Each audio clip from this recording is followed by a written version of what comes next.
गौरी पुत्र गणेश भगवान की जय। श्री लक्ष्मी नारायण भगवान की जय। श्री उमापति शंकर भगवान की जय। अन्नपूर्णा माता की जय। प्रिय भक्तजनों, आज हम इस वीडियो में माता अन्नपूर्णा की व्रत कथा सुनेंगे। तो आप सभी भक्तजन बड़ी ही श्रद्धा, ध्यान पूर्वक और प्रसन्नचित्त मन से माता अन्नपूर्णा की व्रत कथा को सुनिए। तो सभी प्रेम से बोलिए, माता अन्नपूर्णा की जय, सर्व देवी देवता की जय। एक समय की बात है, काशी निवासी धनंजय की पत्नी का नाम सुलक्षणा था। उसे अन्य सब सुख प्राप्त थे, केवल निर्धनता ही उसके दुख का एकमात्र कारण थी। यह दुख उसे हर समय सताता रहता था।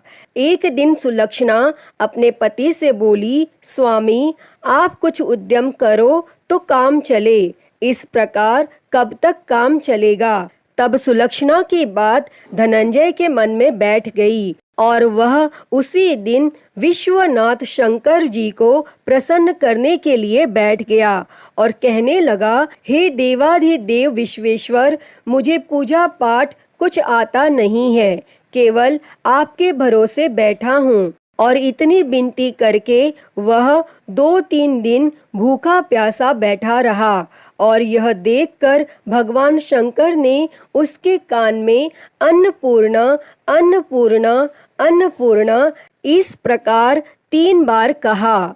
और यह कौन क्या कह गया? और इसी सोच में धनंजय पड़ गया कि मंदिर से आते ब्राह्मणों को देखकर पूछने लगा, पंडित जी, अन्नपूर्णा कौन है? तब ब्राह्मणों ने कहा, तू अन्न छोड़ बैठा है, सो तुझे अन्न की ही बात सूझती है। जा घर जाकर अन्न ग्रहण कर।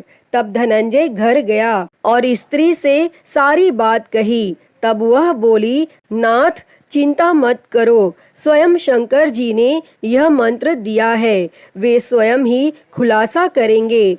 आप फिर जाकर उनकी आराधना करो। तब धनंजय फिर जैसा का तैसा पूजा में बैठ गया।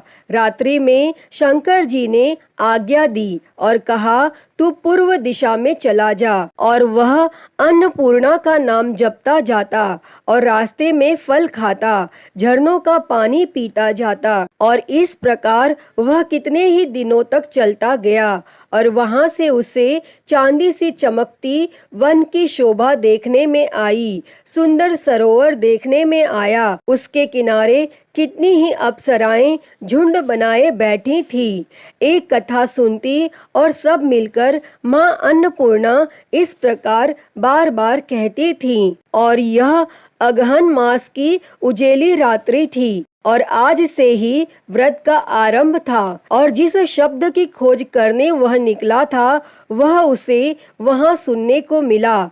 तब धनंजय ने उनके पास जाकर पूछा, हे देवियों, आप यह क्या करती हो? तब उन सब ने कहा, हम सब माँ अन्नपूर्णा का व्रत करती हैं। तब धनंजय ने पूछा, व्रत पूजा करने से क्या होता है? यह किसी ने किया भी है? इसे कब किया जाए? कैसा व्रत है ये और कैसी विधि है? मुझे भी विस्तार से बतलाओ।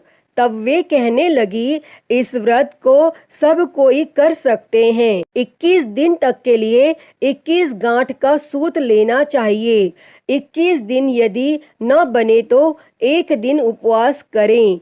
यह भी न बने तो केवल कथा सुनकर प्रसाद लें, निराहार रहकर कथा कहें। और कथा सुनने वाला कोई न मिले तो पीपल के पत्तों को रख, सुपारी या घृत कुमारी वृक्ष को सामने कर, दीपक को साक्षी कर, सूर्य, गाय, तुलसी या महादेव को बिना कथा सुनाए मुख में दाना न डाले। यदि भूल से कुछ पड़ जाए तो एक दिवस फिर उपवास करें और व्रत के दिन क्रोध न करें और झूठ न बोलें। तब धनंजय बोला, इस व्रत के करने से क्या होगा? तब वे कहने लगीं, इसके करने से अंधों को नेत्र मिले, लूलों को हाथ मिले, निर्धन के घर धन आए, बांझी को संतान मिले, मूर्ख को विद्या आए, और जो जिस कामना से व्रत करें माँ उसकी इच्छा पूरी करती हैं।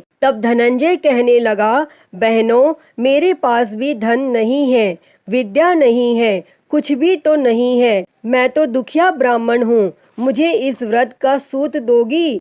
तब वे कहने लगी, हाँ भाई, तेरा कल्याण हो, हम तुम्हें अवश्य देंगे, ले इस व्रत का मंगल सूत्र ले। तब धनंजय ने व्रत किया और व्रत पूरा हुआ। तभी सरोवर में से 21 खंड की स्वर्ण सीढ़ी हीरा मोती जड़ी हुई प्रकट हुई। तब धनंजय जय अन्नपूर्णा कहता जाता था और इस प्रकार कितनी ही सीढ़ियां उतर गया तो क्या देखता है कि करोड़ों सूर्य से प्रकाशमान माता अन्नपूर्णा का मंदिर है। उसके सामने स्वर्ण सिंहासन पर माता अन्नपूर्णा विराजमान है। सामने भिक्षा हेतु शंकर भगवान खड़े हैं। देवांगनाएं चंवर डुलाती हैं, कितनी ही हथियार बांधे पहरा देती हैं। तब धनंजय दौड़कर जगदम्बा के चरणों में गिर गया। तब देवी उसके मन का कलेश जान गई और धनंजय कहने लगा, माता, आप तो अंतर्यामिनी हो, आपको अपनी दशा क्या बताऊं? तब माता बोली, मेरा व्रत किया है, जा संसार तेरा सत्कार करेगा। तब माता ने धनंजय की जीवा पर बीज मंत्र लिख दिया और अब तो उसके रोम रोम में विद्या प्रकट हो गई। इतने में क्या देखता है कि वह काशी विश्वनाथ के मंदिर में खड़ा है और माँ का वरदान ले धनंजय घर आया और सुलक्षणा से सब बात कही और माता जी की कृपा से उसके घर में संपत्ति उमड़ने लगी और छोटा सा घर बहुत बड़ा गिना जाने लगा।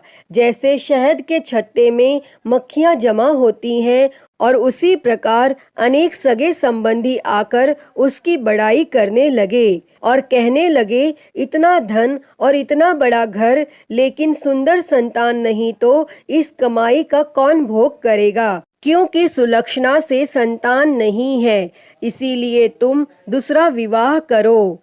तब अनिच्छा होते हुए भी धनंजय को दूसरा विवाह करना पड़ा और सती सुलक्षणा को सौत का दुख उठाना पड़ा। इस प्रकार दिन बीतते गए। फिर अघन मास आया। तब नए बंधन से बंधे पति से सुलक्षणा ने कहलाया कि हम व्रत के प्रभाव से सुखी हुए हैं, इस कारण यह व्रत छोड़ना नहीं चाहिए और यह माता जी का प्रताप है जो हम इतने संपन्न और सुखी हैं। और तब सुलक्षणा की बात सुन धनंजय उसके यहाँ आया और व्रत में बैठ गया। तब नई बहू को इस व्रत की खबर नहीं थी और वह धनंजय के आने की राह देख रही थी। तब दिन बीतते गए और व्रत पूर्ण होने में 3 दिवस बाकी थे कि नई बहू को खबर पड़ी और उसके मन में ईर्ष्या की ज्वाला दहकने लगी थी और वह सुलक्षणा के घर आ पहुंची और उसने वहां भगदड़ मचा दी। तब वह धनंजय को अपने साथ ले गई। तब नए घर में धनंजय को थोड़ी देर के लिए निद्रा ने आ दबाया और इसी समय नई बहू ने उसके व्रत का सूत तोड़कर आग में फेंक दिया। अब तो माता जी का कोप जाग गया और घर में अकस्मात आग लग गई, सब कुछ जलकर खाक हो गया। तब सुलक्षणा जान गई और पति को फिर अपने घर ले आई।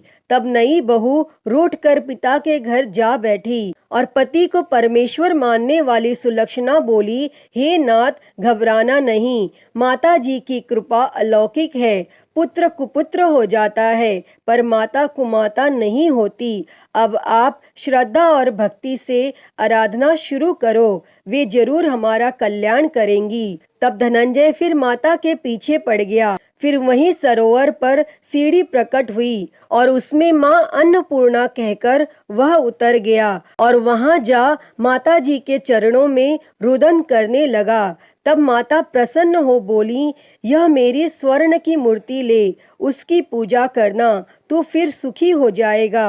जा, तुझे मेरा आशीर्वाद है। तेरी स्त्री सुलक्षणा ने श्रद्धा से मेरा व्रत किया है, उसे मैंने पुत्र दिया है। तब धनंजय ने आंखें खोली तो खुद को काशी विश्वनाथ के मंदिर में खड़ा पाया और वहां से फिर उसी प्रकार घर को आया। और इधर सुलक्षणा के दिन चढ़े और महीने पूरे होते ही पुत्र का जन्म हुआ और गांव में आश्चर्य की लहर दौड़ गई। और इस प्रकार उसी गांव के निसंतान सेठ के यहाँ पुत्र होने पर उसने माता अन्नपूर्णा का मंदिर बनवा दिया और उसमें माताजी धूमधाम से पधारी, यज्ञ किया और धनंजय को मंदिर के आचार्य का पद दे दिया।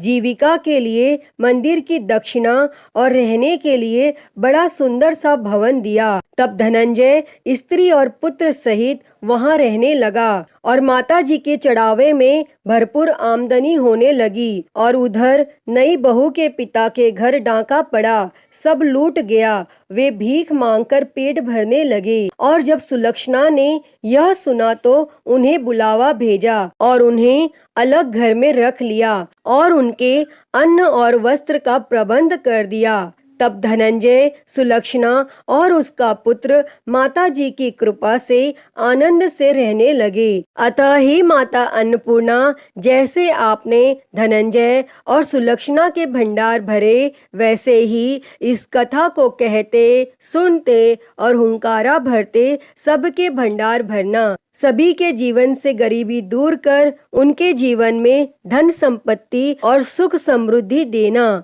तो सभी प्रेम से बोलिए, माता अन्नपूर्णा की जय। प्रिय भक्तजनों, तो मैं उम्मीद करती हूँ कि आपको आज की यह कथा पसंद आई होगी और अगर वीडियो अच्छी लगी हो तो इसे लाइक करें, ज़्यादा से ज़्यादा शेयर करें और कमेंट बॉक्स में माँ अन्नपूर्णा की जय लिखना ना भूलें। और हरिहर भक्ति चैनल को सब्सक्राइब कर नोटिफिकेशन बेल को ज़रूर ऑन कर लें। हर हर महादेव। धन्यवाद।